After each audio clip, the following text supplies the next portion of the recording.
Along a lonely bend of the Mississippi River, near the border of Louisiana and Mississippi, there exists a document that has unsettled local historians for more than a century. A property deed dated the autumn of 1852 records something that should have been impossible under every law of the antebellum South. A man once enslaved on Cypress Bend Plantation became the legal owner of that very estate only 8 months after his master's death. His name was Malcolm Ward, and the signature on the deed, written in a deliberate, educated hand, carried the weight of a miracle or a crime. The story might have ended there, another oddity buried in courthouse ledgers, had it not been for what came next. 40 days after his master's funeral, Malcolm married Annabelle Duval, a white woman from one of the parish's oldest Creole families, the widow of the man he had once served. The parish clerk who recorded the license scrawled in the margin, "God have mercy on us all." Within a single year, 6 people who questioned Malcolm's rise died under circumstances the authorities refused to examine closely. His former master, William Duval, was discovered dead with a rifle across his lap, an apparent suicide. But the sealed coroner's report contradicted nearly every detail of that explanation. 2 white overseers who challenged Malcolm's authority perished soon after, and the priest who tried to intervene met his end in what officials called a riding accident. By 1853, Malcolm Ward, now styling himself Malcolm Ward Duval, controlled one of the wealthiest estates in River Parish. The question that haunted everyone who heard his name was simple, but chilling. How many people had died to make this impossible transformation possible? Before we follow the blood-soaked path that led Malcolm from the slave quarters to the master's balcony, take a moment to subscribe if stories like this, dark history buried beneath polite memory, fascinate you. Leave a comment telling me what state you're listening from. This tale was hidden deliberately, and your curiosity keeps it alive. The fragments of truth that remain come from parish records, private letters, plantation account books, and testimony whispered during a secret inquiry almost no one knew occurred. What happened at Cypress Bend challenges everything we think we know about power, loyalty, and survival in the Old South. Cypress Bend Plantation lay where the river curved like a serpent's spine, its black soil rich enough to yield sugarcane that fetched top prices in New Orleans. Nearly 800 acres stretched from levee to cypress swamp, framed by live oaks draped in gray Spanish moss that soaked the humid air. The main house rose 3 stories high, built in the French colonial style, galleries wrapping each floor, windows tall enough to swallow the summer light, and columns weathered by a century of storms. William Duval inherited the place in 1838 from his father, along with 63 enslaved people, a sugar mill, and debts that would have ruined a weaker man. But William was not weak.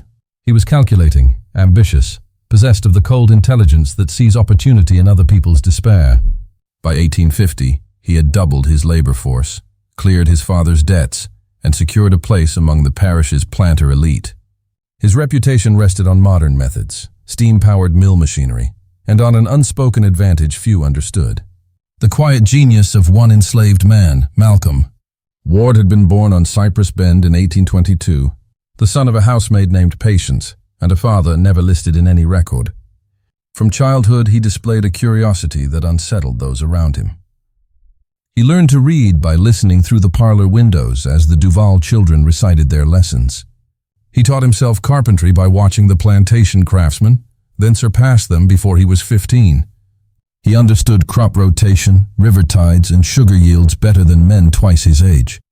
Most unnerving of all, he read people with the precision of a surgeon, sensing fear, vanity, or weakness in an instant. William noticed. Unlike most planters, he decided to use what he feared. He promoted Malcolm from field hand to driver, then to mill foreman, and eventually to personal assistant. Malcolm learned everything: accounting, trade routes, the delicate politics of plantation life. William grew dependent on him, trusting his advice in matters of land and debt, until Malcolm's presence became as natural to the household as the ticking of the long case clock in the hall. Then came Annabelle, William's young Creole wife from New Orleans, 19 years old, elegant, and miserably unhappy. Her father's gambling losses had forced the marriage. Her beauty bought her family's salvation. She brought refinement to Cypress Bend, but no affection for her husband. By 1852, the plantation's hierarchy looked firm on paper, but fragile in truth. The overseers, brothers Thomas and Elias Green, commanded the fields, yet everyone knew Malcolm held the real power. He controlled schedules, handled the books, and spoke for William in most dealings. The Greens despised him for it, but William valued results over pride. Inside the big house, 12 enslaved workers managed domestic affairs. Louisa, William's childhood nurse, ruled the household staff with quiet authority. Her daughter Margaret served as Annabelle's maid and saw more than anyone realized. The kitchen belonged to old Jacques, a stooped man whose gumbo recipes and half-muttered prayers carried equal weight. By spring 1852, Cypress Bend was thriving. The harvest had been rich, the New Orleans buyers generous. William hosted dinners where planters discussed secession and the Southern way of life, never noticing that many of his insights echoed Malcolm's quiet suggestions from earlier in the day. Beneath the glittering talk of profit and honor, something unseen was gathering force. Malcolm had spent 30 years watching, learning, and waiting. He knew every debt ledger, every rival's weakness, every law that could be bent. He was preparing for something, though perhaps even he did not yet know how far it would go. The evening of June 17, 1852 began like countless others. Heavy air, gnats thick as smoke, the hum of frogs from the riverbank. William had spent the afternoon in his study with Malcolm, reviewing accounts and discussing the purchase of a neighboring tract, whose owner's son had gambled away his fortune. The study overlooked the river, windows open to whatever breeze might wander in. Annabelle had complained of a headache and stayed in her chambers, attended by Margaret. That too was ordinary. At 7 o'clock, William dismissed Malcolm and asked for supper to be brought upstairs. Louisa supervised the tray, cold chicken, cheese, a bottle of claret, while Margaret carried it to the study, set it inside, and withdrew. The door closed. What happened after that hour survives only through testimony pieced together later. Around 9:30 p.m., Thomas Green, making his rounds, noticed lamplights still burning in the study. At some point between 9:30 and 11 hour, someone entered the locked room, either with a key or with William's consent. Near midnight, Louisa heard a heavy thud. She lit a candle and hurried through the silent hallway. The door stood ajar, lamplight spilling across the floorboards. Inside, William Duval sat slumped in his chair, head thrown back, the old Kentucky rifle he kept above the desk lying across his lap. Blood streaked the wall behind him. Louisa's scream brought the household running.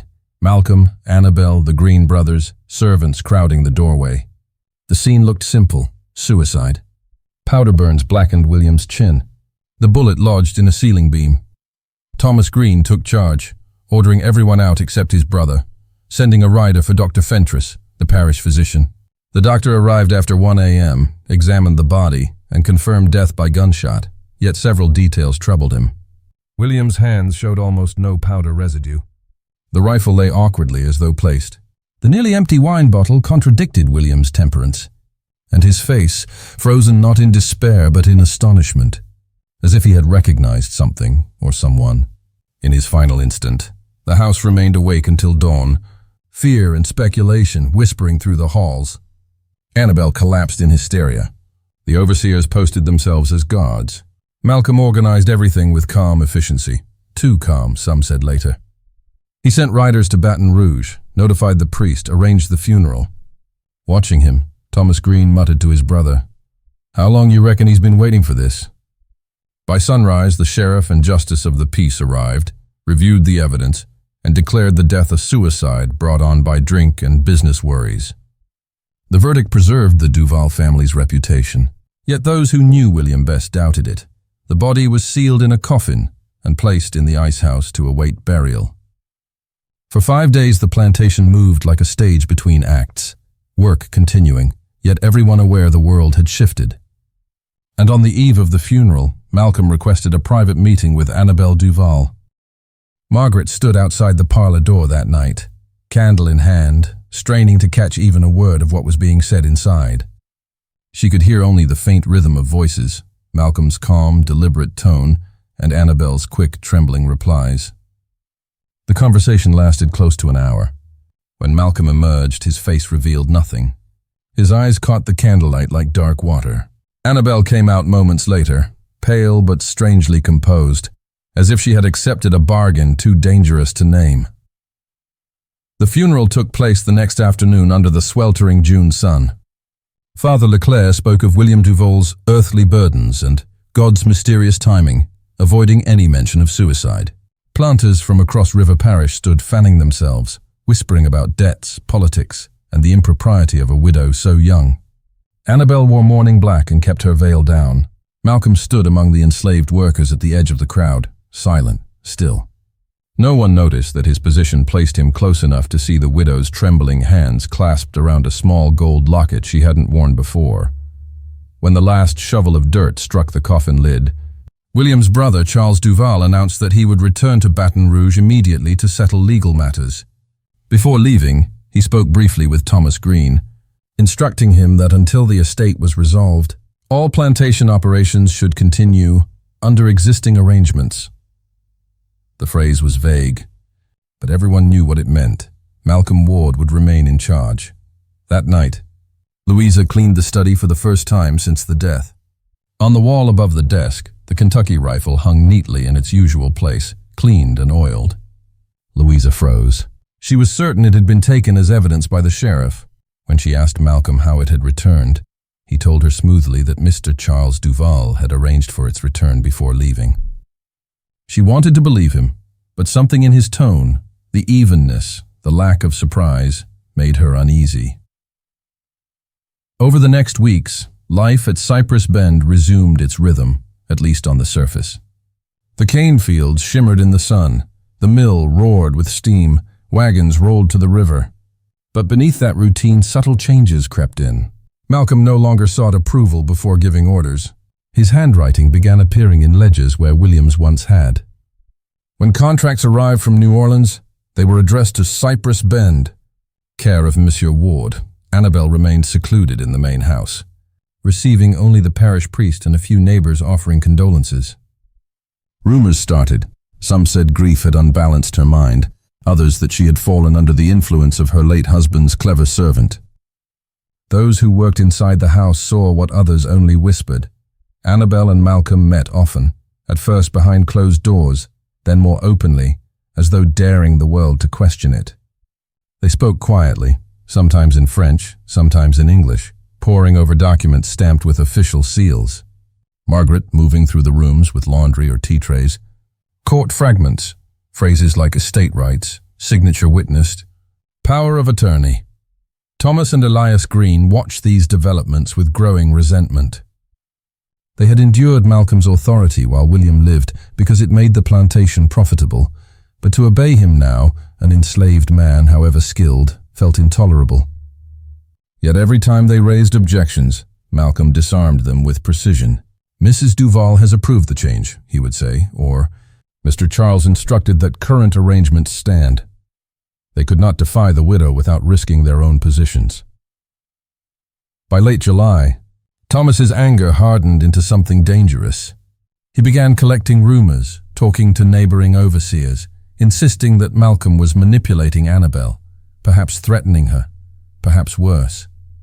The sheriff listened but reminded him that no law had been broken. To accuse a white widow of impropriety with a colored man could cost him his livelihood, even his life. Then, in early August, the confrontation came. It happened in the mill office, a hot morning with the scent of molasses thick in the air. Malcolm was finalizing the sale of 60 hogsheads of sugar to a New Orleans buyer at a record price. Thomas stormed in, waving the papers. "You've no authority to make deals in this house," he snapped. "You forget what you are." Malcolm didn't raise his voice. "My authority," he said, "comes from Mrs. Duval, the mistress of this estate. If you question my right to act, you question hers. If you question hers, you question the Duval family's own instructions." He leaned closer, lowering his voice to a whisper only Thomas could hear. "Be very certain, Mr. Green, that you know who holds what power before you speak of what I am." Witnesses said Thomas went red, muttered something under his breath, and stormed out. That evening he began drafting a letter to Charles Duval, warning him that Malcolm Ward had taken control of the plantation through dark influence over the widow. He never finished the letter. 2 days later, he fell violently ill, vomiting, fever, spasms that left him incoherent within hours. Dr. Fentress diagnosed cholera, common enough along the river in summer. The sickness ran its course in 48 hours. By dawn of the third day, Thomas Green was dead. The death was treated as natural. The same week, 2 dock workers in the parish seat died of similar symptoms. Yet among the enslaved, whispers spread. Thomas hadn't been struck by God or cholera, but by something poured into his whiskey. No one said it aloud in front of Malcolm. Elias Green took over his brother's duties, but he lacked the same hard edge. When Malcolm suggested lightening his load by letting him handle contracts and finances, Elias agreed with relief. Without realizing it, he'd accepted a subordinate role. The man who controlled the money now controlled everything. In the kitchen, old Jacques began noticing things others ignored. Annabelle no longer dined in the formal hall, but took meals in her chambers, trays that Malcolm himself selected. Margaret carried folded notes between them several times each day.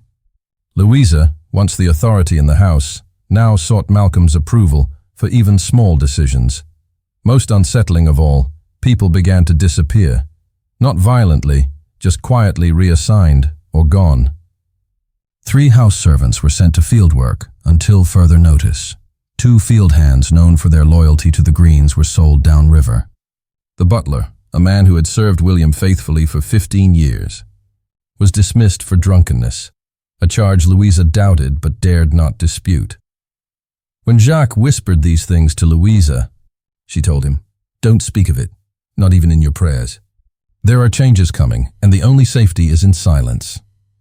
On September 12, 1852, exactly 12 weeks after William's death, Malcolm Ward and Annabelle Duval appeared before Justice Ezra Phelps in the River Parish Courthouse, accompanied by a lawyer from New Orleans. They brought a packet of documents. William's newly discovered will, a power of attorney naming Annabelle as a state administrator, and most shocking, a manumission paper granting Malcolm his freedom, signed by William himself 3 months before his death. The documents were impeccable, witnessed and sealed. The will left everything to Annabelle. The manumission declared Malcolm free in recognition of faithful service and extraordinary ability. The judge hesitated. The law was clear. A freedman of color could not easily inherit or manage property, much less live under the same roof as a white widow. Yet the papers met every legal standard. To deny them would require admitting that something deeper than law governed River Parish. After long deliberation, Judge Phelps approved the filings. That night he wrote in his journal, "I have today given freedom to a man the law says should never possess it. I fear the price for this act will be terrible." By morning, everyone in the parish knew. The news spread through River Parish like fire racing through Cain. Within a week, every church pew and feed store carried the same whispered sentence: "The widow Duval done freed her husband's slave." Some added, "And he ain't just free, he's running the whole damn plantation." The shock cut deeper than outrage. It violated the one unspoken law that bound their world together. A black man might rise in skill or respect, but never in power. By late September, neighboring planters stopped visiting Cypress Bend. Those who owed the Duvals money found excuses to delay payments. Merchants in the parish seat fulfilled their orders with chilly courtesy. Father Leclerc continued his weekly visits, though he made no effort to hide his discomfort. "Your husband's memory deserves quiet dignity, not confusion," he told Annabelle gently. She answered in a flat voice, "The Lord knows what he permits." Elias Green, already uneasy, resigned. He could not, he said, work under such circumstances. Malcolm thanked him politely and hired a new overseer within days, a heavy-set man named Amos Pritchard, recently dismissed from a Mississippi plantation for cruelty. Amos cared nothing for local gossip. He wanted wages, not friendship, and he obeyed orders without question. The new arrangement turned the plantation cold and efficient. The mill ran longer hours. Field hands worked by torchlight during harvest. Yet there was no open rebellion. Malcolm saw to that. He paid attention to details others ignored. Who borrowed tobacco, who whispered after dark, who lingered near the riverboats. Those who showed discontent found themselves sold within a week. He needed obedience, not affection. In October, Father Leclerc stopped his visits altogether. He had sent a private letter to the diocese, expressing his fear that the widow Duval has entered into a most unnatural attachment. That letter never reached New Orleans. Somewhere along the river road, the courier vanished, his horse found grazing beside an empty saddle. By November, Annabel no longer attended Mass. She rarely left the house at all. Margaret, her maid, noticed she had stopped wearing mourning black and now dressed in pale colors. On her wrist she wore a bracelet of gold filigree, a man's gift, unmistakably recent. On November 28, 1852, Malcolm Ward and Annabel Duval walked into the parish clerk's office together and asked to file for a marriage license. The clerk, Prosper Gauthier, a mild man who had signed land deeds for half the parish, stared at them in disbelief. "You can't mean that," he said quietly. "It's against the law." Malcolm set a folded document on the desk, his manumission sealed and recorded. "I am a free man, Mr. Gauthier," he said evenly. "The law forbids such unions for slaves or for colored men not duly emancipated." "I am neither," the clerk stammered. "You know what they'll say. You know what they'll do." "I know the law," Malcolm replied. "If you can name a statute that forbids it, show me." They argued for hours. The clerk checked every book, every code. Nowhere did the statutes explicitly forbid marriage between a freed person of color and a white widow who controlled her own estate. The law had never imagined such a circumstance. At last, trembling, Prosper Gauthier signed the license. As he did, he whispered, "God forgive us all." 3 weeks later, on December 19, 1852, they were married inside the parlor of Cypress Bend. The ceremony was performed by a defrocked priest named Father Corbin, a man whose reputation for drink and gambling made him the only clergyman willing to accept the job. His hands shook as he read the vows. Louisa, Margaret, old Jacques, and the plantation lawyer were the only witnesses. When Malcolm slid the ring onto Annabel's finger, Louisa turned her eyes away. That winter, the plantation existed in near total isolation. No neighboring planters called. No invitations arrived from town. Even riverboat captains who had long stopped for trade now passed without waving. Yet inside the estate's boundaries, business thrived. Malcolm had secured a new buyer in New Orleans, a young factor named Joaquin Tessier, who cared nothing for social rules and everything for profit. Tessier found buyers in the north eager for Louisiana sugar at a discount. Money flowed again, even as society slammed its doors. Annabel spent most of that winter hidden in her rooms. Margaret described her as quiet as a ghost, speaking little, eating less. Sometimes Malcolm joined her at dinner. Sometimes she dined alone while he worked late in the study. On those nights, Margaret would find him surrounded by ledgers, maps and legal papers, his face illuminated by a single oil lamp, a man building an empire brick by brick. By February 1853, the whispers turned to fear. People began dying again. A field hand named Josiah, known for his loose talk, told others he knew what had happened to Master Duval, that he had seen a shadow in the hallway that night. A shape not William's. 2 days later, Josiah was gone. Malcolm reported him as a runaway, but his body was found weeks later in a bayou, half-eaten by alligators. In March, old Jacques fell ill, stomach cramps, fever, vomiting, the same symptoms that had killed Thomas Green. He died within 3 days. Louisa swore the stew he'd eaten had tasted bitter. When she told Malcolm, he looked at her a long moment before saying, "Age takes its due, Louisa. You of all people should know that." Elias Green, living now in town, began keeping notes. He collected gossip, rumors, any testimony he could find. By April, he was convinced Malcolm had murdered his brother and perhaps William as well. He planned to take his evidence to the sheriff. On April 12, 1853, he was found dead in his boarding room. The cause, according to the coroner, was apoplexy brought on by stress. He was 38. His papers disappeared. Dr. Fentress, who had tended all the dead, wrote in his private notebook, 4 deaths in 1 year, each convenient to the same man. He scheduled a meeting with the sheriff to share his suspicions, but before he could, Malcolm came to see him. They spoke for 2 hours. When Malcolm left, the doctor canceled his appointment. In his journal that night he wrote, "I have today chosen silence over duty. Perhaps it will save my life." By summer, Malcolm Ward Duval had done the impossible. He had risen from property to proprietor, from slave to master, and from servant to husband of a white Creole woman, all in 13 months. The price in blood remained unspoken but widely guessed. Outside the gates of Cypress Bend, the world recoiled. Inside, Malcolm walked the galleries at night like a man measuring what he owned, the river wind moving through the moss, the cane fields whispering below. He had everything he had dreamed of: freedom, power, wealth, and the uneasy quiet of a kingdom built on bones. The question everyone asked, though few dared to voice aloud, was the same one that had haunted the sheriff since the inquest. Had William Duval really taken his own life? Or had Malcolm Ward made it appear that way? The winter of 1853 passed like a fever dream over Cypress Bend. The fields lay bare beneath silver frost, the river swollen and restless, while inside the big house, silence ruled. Servants moved quietly, speaking only when spoken to. Annabelle drifted through the rooms in a haze of exhaustion, rarely acknowledging anyone.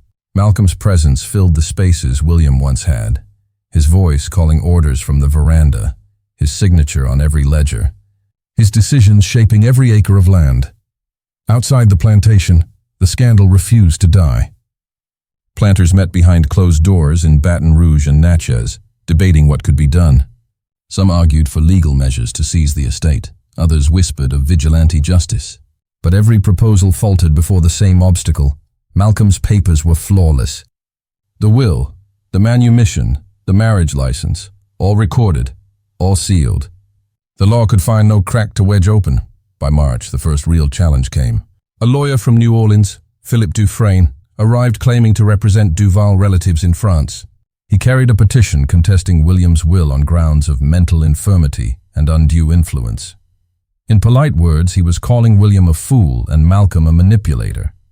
If the court accepted the claim, Malcolm and Annabelle could lose everything. Dufresne's arrival electrified the parish. At last, someone was daring to challenge the unnatural order of things. The courthouse steps swelled with onlookers when the hearing opened. Malcolm came dressed in a black coat and gray waistcoat, his posture straight, his expression composed. Annabelle sat beside him, her hands hidden in lace gloves. Across the aisle, Dufresne laid out his argument, that William had been pressured, perhaps even threatened, into signing documents he didn't understand. Malcolm's attorney, Charles Latimer, countered with ruthless precision. Every signature matched, every witness was verifiable, every date aligned with entries in the plantation ledger. The judge postponed judgment, ordering depositions from those who had lived on Cypress Bend. That night, a barn at the plantation caught fire. Flames leapt 50 feet high, consuming tools and wagons, nearly spreading to the mill before workers contained it. The blaze had started in 3 separate spots. Everyone knew it was arson. No one could prove by whom. The following week, as Malcolm rode along the levee road at dusk, a rifle shot cracked through the air. The bullet tore his hat brim but missed his skull. The shooter vanished into the cane fields. Malcolm returned home silent, eyes burning like coals. From that night on, he never rode alone. He hired guards from New Orleans, hard men who didn't ask questions and slept with pistols beneath their pillows. In the weeks that followed, the plantation began to resemble a fortress. Dogs patrolled the yard, strangers were turned away, and Malcolm's routines grew unpredictable. He moved through the house at odd hours, reading in the study until dawn, walking the gallery in the rain, speaking little to anyone. Annabelle saw him less and less.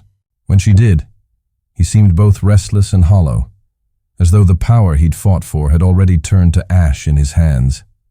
Then came Margaret's confession. The young maid, who had once dressed Annabelle's hair and carried her letters, went to Father Leclerc during one of his rare visits. Pale and trembling, she told him she had discovered love letters between Annabelle and Malcolm dated months before William's death.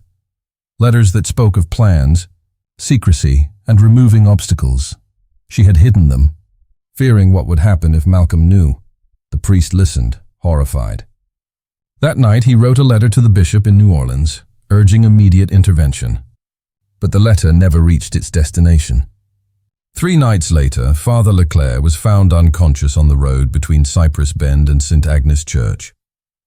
His horse stood nearby, reins tangled. He died 3 days later without waking. The cause was listed as a fall. When Margaret heard, she understood.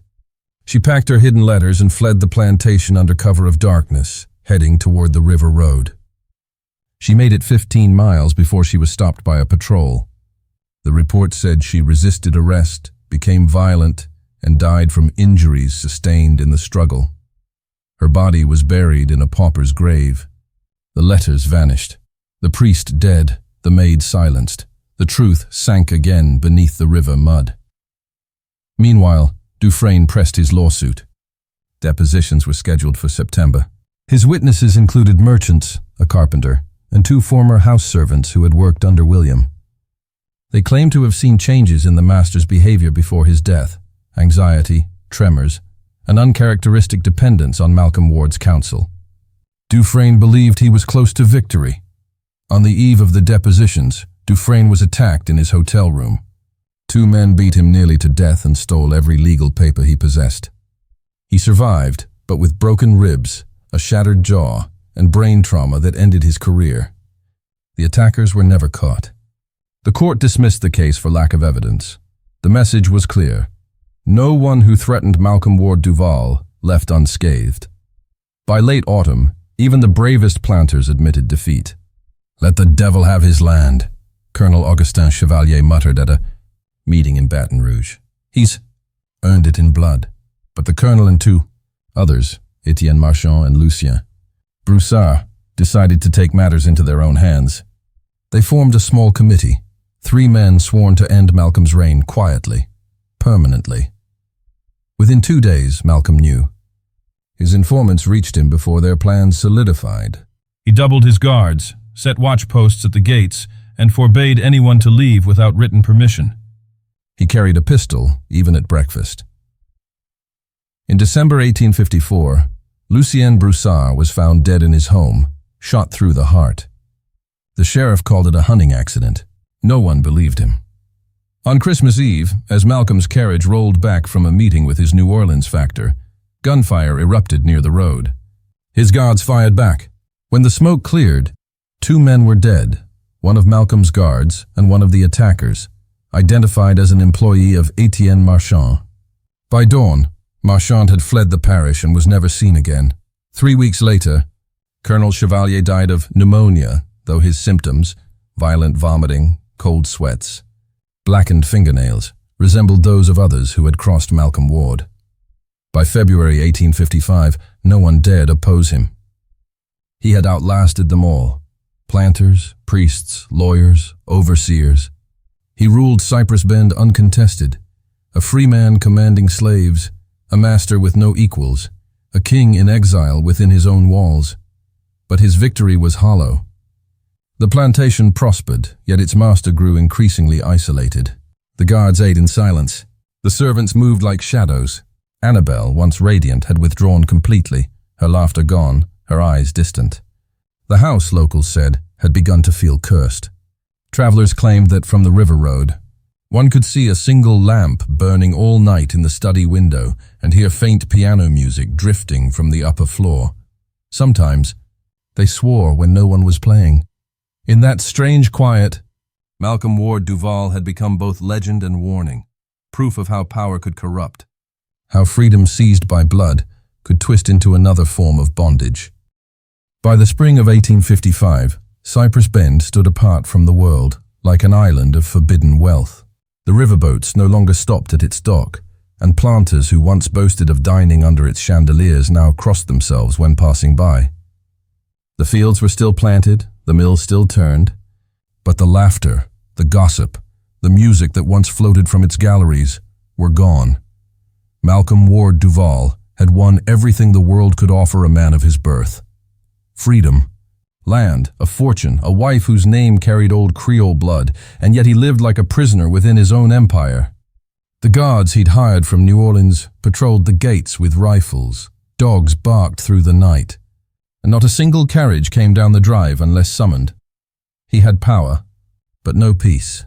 Annabelle had grown thin and pale, her once lively eyes now vacant. She spent hours sitting by her window, staring toward the river where steamboats glimmered faintly in the distance.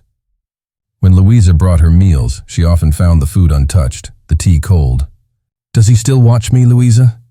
she asked once, voice no louder than a sigh. Louisa didn't answer. She couldn't tell whether the lady meant Malcolm or God. Malcolm still worked late into the night, his study filled with the scratch of pen on paper. He'd begun selling sugar through northern brokers, using Tessier's network to ship it out of state under false labels, avoiding local hostility. The business thrived, but he seemed less interested in profit now than in control. Every transaction, every ledger entry, every fence repair bore his approval.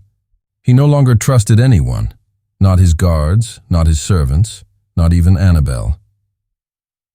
In the summer of 1856, the last of the original household staff left.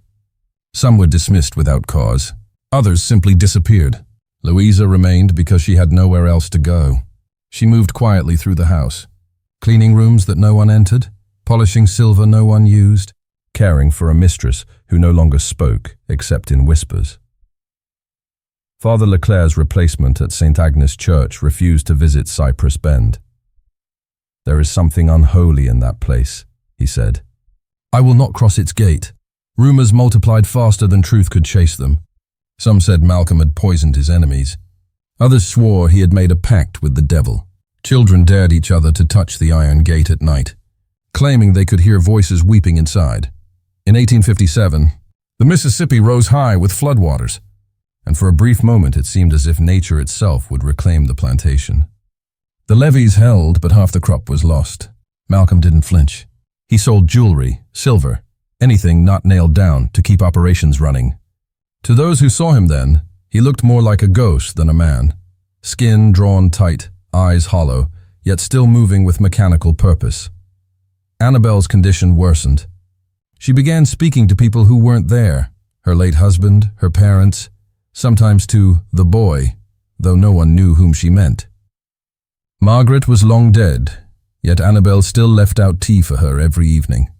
Dr. Fentress visited once, prescribing tonics and laudanum, but afterward confided to Louisa, "She is fading from within. The body obeys, but the soul has already departed." Late that autumn, Louisa overheard a conversation between Malcolm and Dr. Fentress that chilled her blood. Malcolm had summoned the doctor to the study. His voice was low but steady. "You've seen what isolation does to a person," he said. "It strips them bare. It shows what they truly are.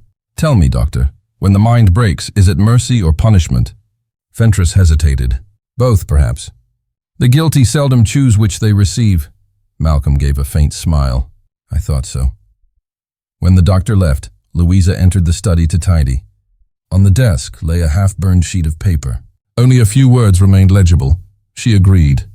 His death was necessary. It was never supposed to look like that. She burned the paper completely before leaving. Some truths, she decided, should die before they learned to speak. By 1858, even the guards had thinned. 2 left without notice. 1 was found drowned near the levee. Malcolm replaced them with freedmen from New Orleans, who asked no questions. He rarely slept, prowling the halls with a lantern, muttering to himself about debts owed and promises kept. Louisa once saw him standing outside Annabelle's locked door, his hand raised as if to knock, then lowering it and walking away. That same year, Dr. Fentress received a sealed envelope bearing no return address. Inside was Louisa's handwriting. "If harm comes to me or to her, open the letter I left with you.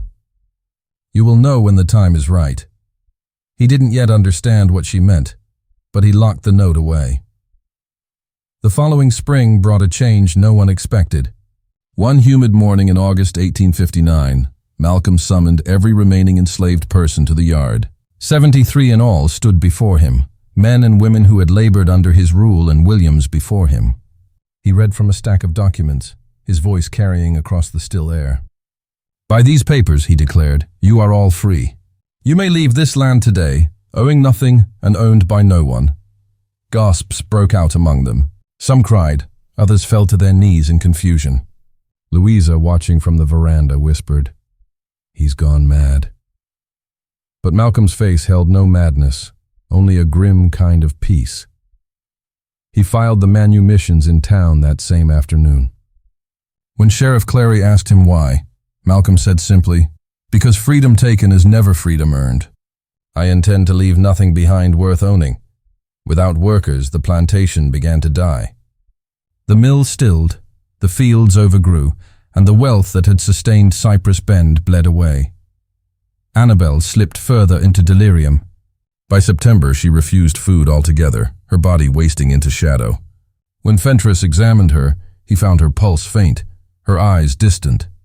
"She's waiting for someone," he murmured. She died on October 17th, 1859, 7 years and 4 months after William Duval's death. The cause was recorded as melancholia and wasting sickness. Her funeral was small, no music, no mourners beyond Louisa and Dr. Fentress. Malcolm did not attend. He sent only a wreath and a single line. "May she find the peace denied her in life." After that, he began selling off the plantation piece by piece, the mill, the livestock, the furniture, even the grand piano in the parlor. By December, only the house and a few acres remained. He spent his days sorting papers, burning ledgers, and writing letters no one ever saw. On the evening of December 28, 1859, Malcolm sent for Dr. Fentress once more. The doctor found him in William's old study, surrounded by open boxes, candlelight flickering over the polished rifle mounted above the desk. Malcolm looked calm, almost relieved. "I wanted to thank you, Doctor," he said, pouring 2 glasses of brandy, "for understanding that silence is sometimes the truest kindness." Then he began to speak, about power, about guilt, about how the chains that bind a man don't always fall away when the iron is gone. He never said the words "I killed him," but he didn't need to. Every sentence carried the weight of confession. He ended with a question. "If justice could only come through sin, would you still call it justice?" Dr. Fentress didn't answer. Malcolm smiled faintly. "Good, then you understand. That was the last anyone saw of Malcolm Ward Duval." When the first frost of 1860 glazed the Mississippi, the great house of Cypress Bend stood empty. The shutters were closed, the chimneys cold, the galleries blanketed in dust. No one had seen Malcolm Ward Duval in nearly a month. The servants who remained said he'd gone downriver with a single trunk, leaving before dawn without a word.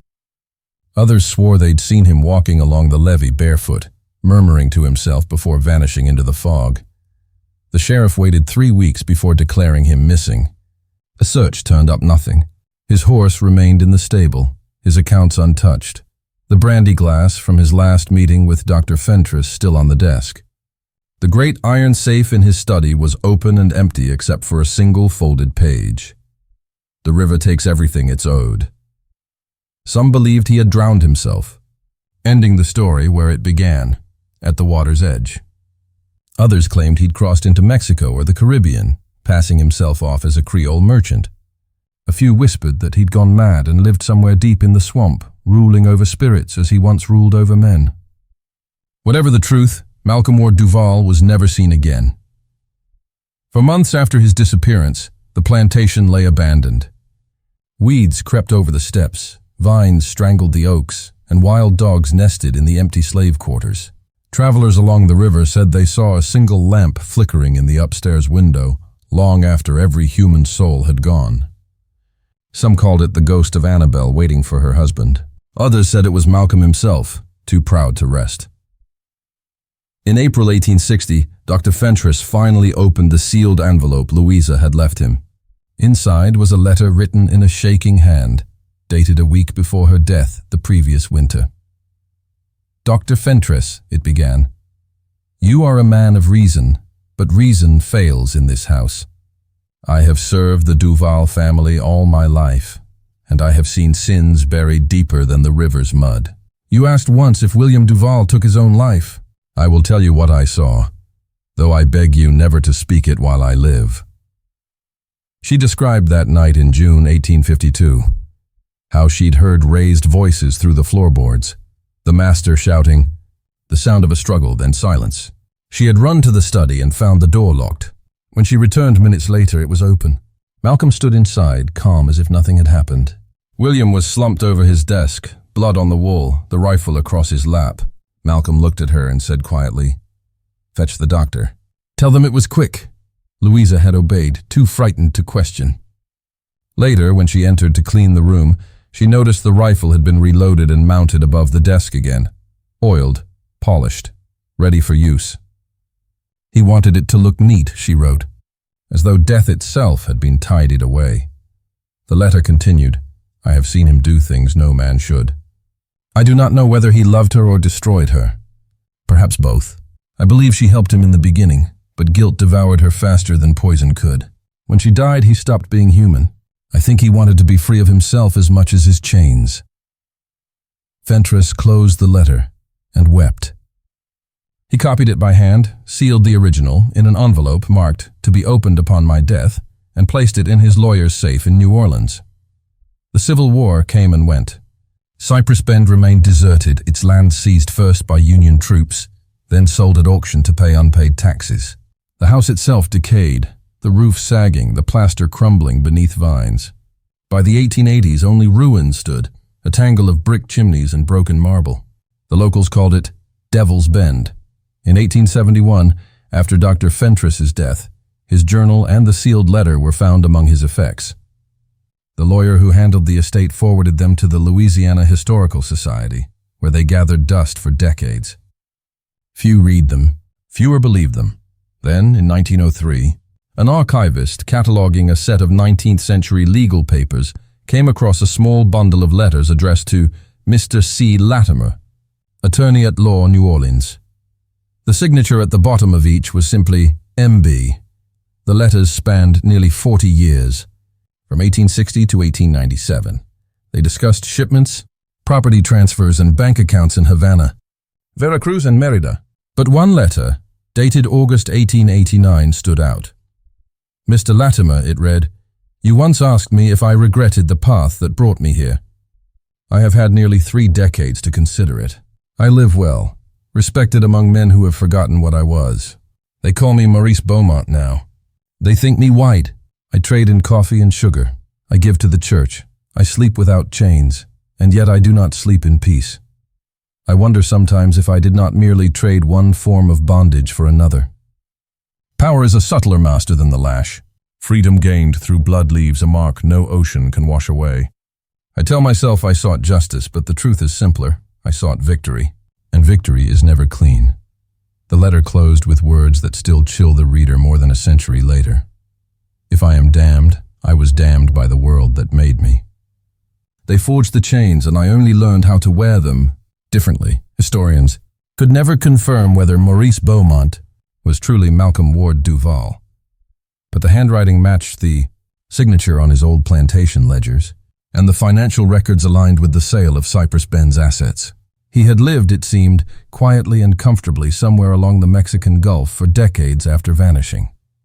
In 1906, a small Catholic cemetery in Veracruz recorded the burial of a merchant named Maurice Beaumont, age 77, native of Louisiana. No family was listed. If it was him, he died far from the river that had made him and took him back in story, if not in body. By the early 20th century, the story of Malcolm Ward Duval had blurred into legend, a tale told around campfires and in schoolhouse whispers. Some called him a murderer, others a genius, others a devil wearing a gentleman's skin. The truth, as always, was murkier. What remained were the documents: a deed, a will, a marriage license, and a handful of letters that asked questions no history book can answer.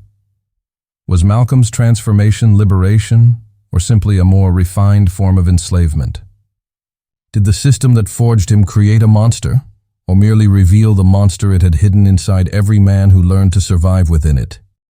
The ruins of Cypress Bend stand to this day, though most who pass along the river do not know what once rose there. The oaks have grown wild again, their roots curling through cracked brick.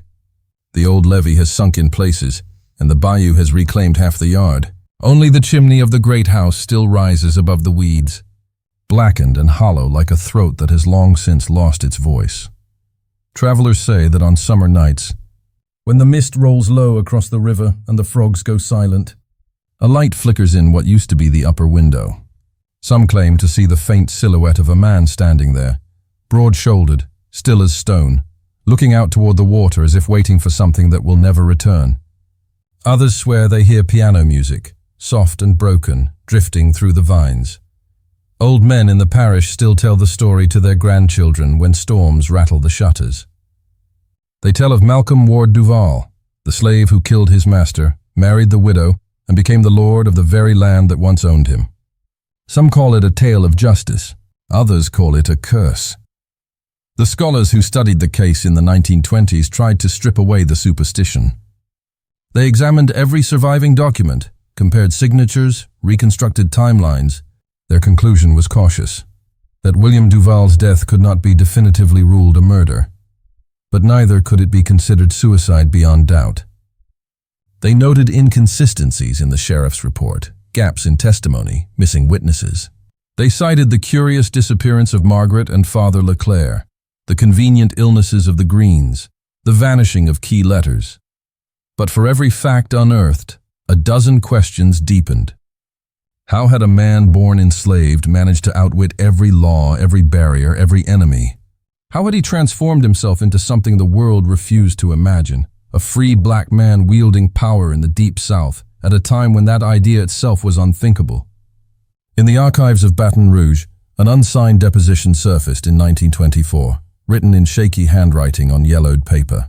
It was attributed, without proof, to one of Malcolm's surviving guards.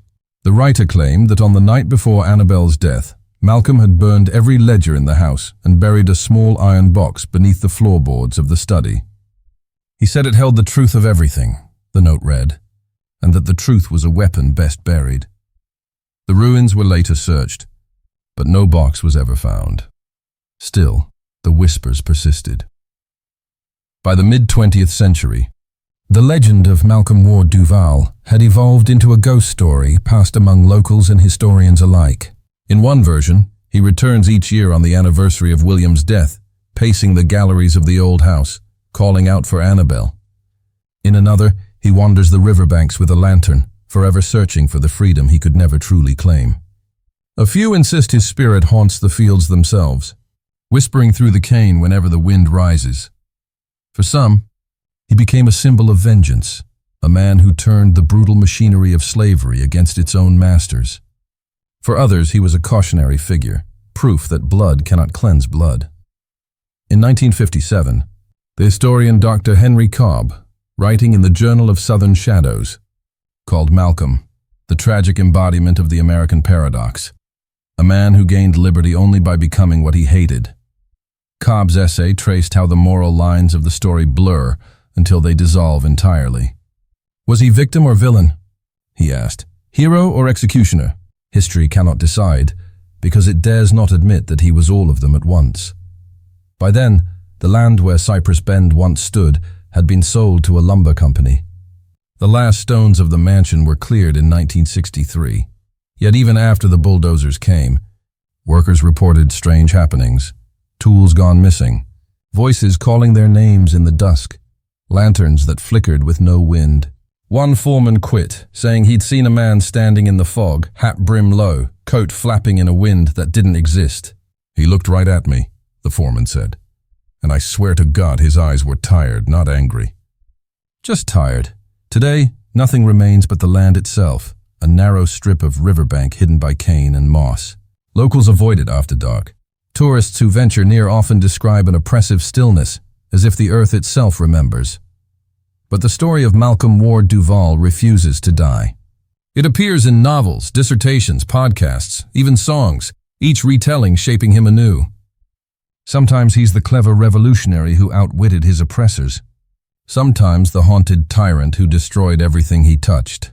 Each version adds a layer, a reflection, another shadow on the wall. Perhaps that's how legends survive.